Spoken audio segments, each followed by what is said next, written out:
Brasília, 7 de janeiro. Após constatar que o debate ideológico ou que as pessoas elas vêm querendo expor ou construir uma crítica, uma análise do cenário político nacional, eu constatei que existe uma pulverização de informação.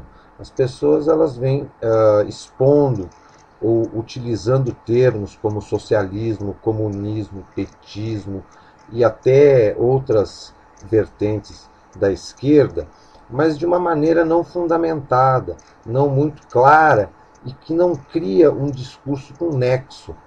Então, após constatar essa, essa realidade no discurso das pessoas, eu resolvi criar esse material que é uma cronologia da evolução da política e da mentalidade da esquerda e que em todos os sentidos e nas mais diversas áreas, não só do Brasil, mas a nível mundial, a esquerda vem atuando e praticando tudo o que foi teorizado e que foi programado pela esquerda ao longo dos últimos 200 anos quase. Então eu vou dividir esse material em três partes, onde na primeira parte eu vou colocar a exposição do marxismo teórico, do leninismo e do stalinismo. Na segunda parte eu vou expor a escola de Frankfurt e o gramscismo. E na terceira parte eu vou expor a social-democracia, o socialismo fabiano e o socialismo petista. Então, as pessoas que forem ter acesso a esse material, ouvindo e analisando essas três partes, elas poderão ter uma noção de criação e de formação de um discurso para que se tenha realmente uma ótica para poder criticar e explicar a realidade que se vive não apenas no Brasil, mas na América Latina e até mundialmente. Bem, vamos lá. O primeiro tópico é o marxismo. O marxismo é uma teoria social, política e econômica, sendo que pela sua amplitude pode ser considerado uma concepção de mundo. O marxismo foi formulado a partir do materialismo moderno por Karl Marx e seu colaborador Friedrich Engels. Foram eles que sistematizam os diferentes aspectos históricos, econômicos e sociais da então nova concepção de mundo, também conhecido como materialismo histórico. Marx e Engels sistematizaram também como seriam esses mesmos aspectos sob outra concepção de mundo, a capitalista. No centro da teoria marxista encontra-se o trabalho, que para ele seria a expressão da vida humana, por meio da qual é alterada a relação do homem com a natureza. Enfim, através do trabalho, o homem transforma a si mesmo. Desde jovem, Marx se preocupava com a exploração do trabalho do homem, que não sente prazer em trabalhar, submetendo-se a tal para garantir sua sobrevivência. Já naquela época, Marx percebia que o resultado do trabalho acaba, em sua maior parte, nas mãos dos donos do capital. Sua vida foi dedicada a buscar uma solução para que a situação de exploração, de alienação da maioria chegasse ao fim. Na busca por esta resposta, analisou de forma metódica e científica toda a trajetória da humanidade, até a sociedade capitalista, a estrutura dessa sociedade, chamada sociedade de classes.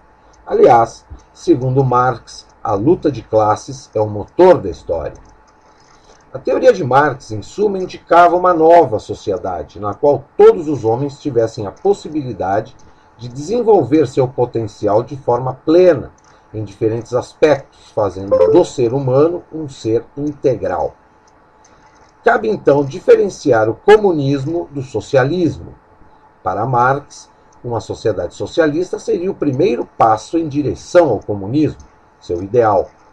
Ao escrever o Manifesto Comunista, Marx optou por usar o termo comunista, pelo fato do título socialismo ser utilizado por outro conjunto de doutrinas e teóricos, os utópicos e os cooperativistas, embora mais tarde tenha usado ambos os termos.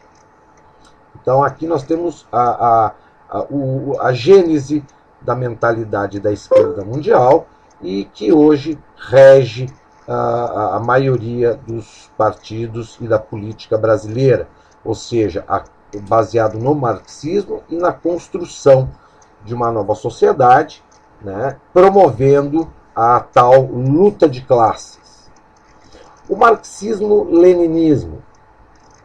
O marxismo-leninismo é a concepção científica do mundo que desvenda a origem das desigualdades sociais e, a partir desse ângulo, classifica-se como uma avançada teoria do pensamento social, pois representa e defende os interesses da maioria, traçando o caminho para se chegar a um sistema sem exploração.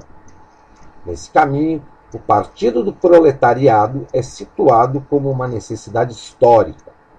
Portanto, o marxismo-leninismo é a sua base filosófica, econômica e política, sua estratégia e tática para alcançar a emancipação dos trabalhadores e dos povos oprimidos e para construir socialismo e o comunismo.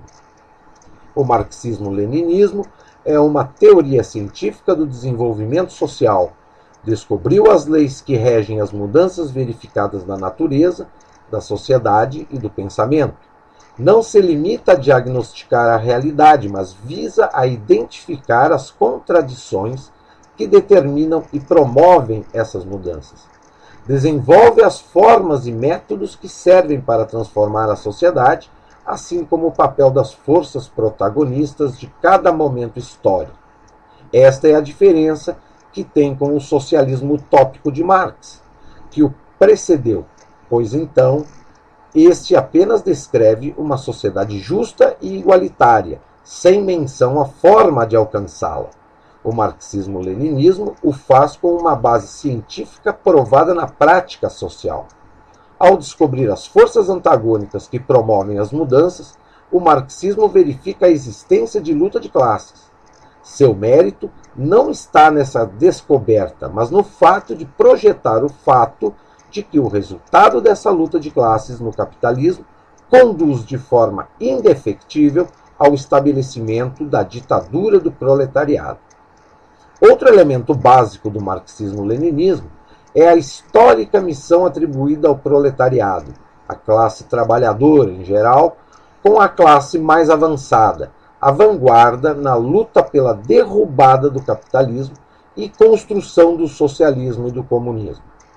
Esta concepção de marxismo, no momento atual, tem sido muito contestada por setores da pequena burguesia no seu desejo de negar a perspectiva da revolução, para trazer o que eles chamam de novos atores sociais, a sociedade civil, cuja missão é atenuar a luta de classes, promover o pacifismo e alcançar algumas reivindicações dentro dos moldes capitalistas. O marxismo-leninismo fundou a necessidade histórica do Partido do Proletariado como um dos fatores subjetivos mais importantes para assegurar o processo revolucionário.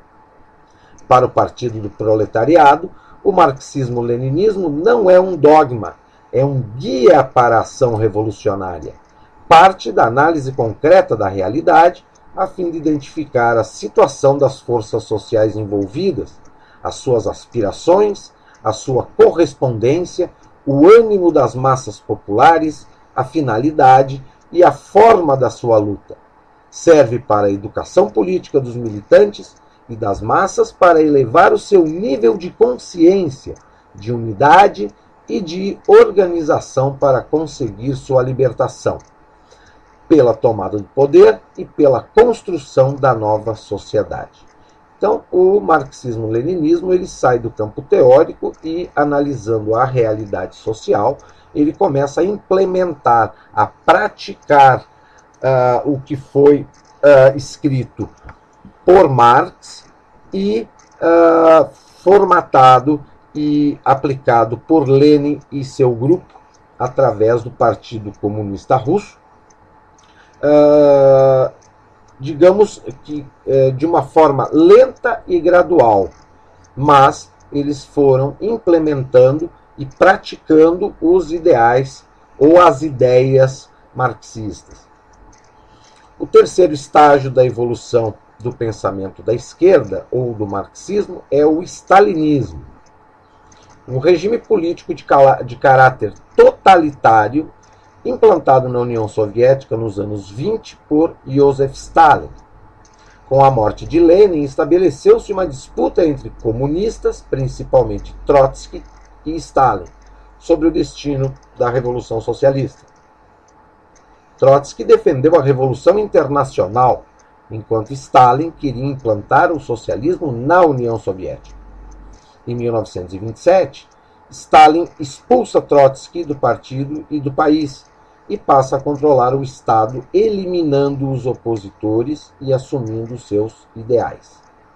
A ascensão de Stalin analisar o começo de uma nova política baseada em planos quinquenais. No plano político, Stalin implanta um regime de terror indiscriminado. De 1936 até 1939, expulsando do partido e do exército os suspeitos inimigos e os declarados. Dá-se início ao processo que marcou farsas judiciais em que antigos dirigentes do Partido Bolchevique são obrigados a confessar crimes de traição. Milhões de pessoas são presas, interrogadas, exiladas para campos de trabalho e até mortas. Em 1939, Stalin assina um tratado de não agressão com a Alemanha, que previa a anexação à União Soviética dos estados bálticos, do leste da Polônia e de parte da Finlândia. Com o final da Segunda Guerra Mundial, Stalin estreita a ligação com a nova República Socialista da Europa, criando aliança militar e econômica. Em 1956, durante o 20º Congresso do Partido Comunista Soviético, foram denunciados oficialmente e se inicia o processo de desestalinização do regime. Então, o que a gente pode observar é que nesses 3 primeiros estágios do pensamento esquerdista ou do marxismo, nós observamos uma mutação bastante grande e uma busca para o caminho correto da implementação do socialismo, seja ele a nível nacional, ou seja, dentro da União Soviética, seja ele uma revolução internacional, ou seja, a implantação do socialismo a nível mundial.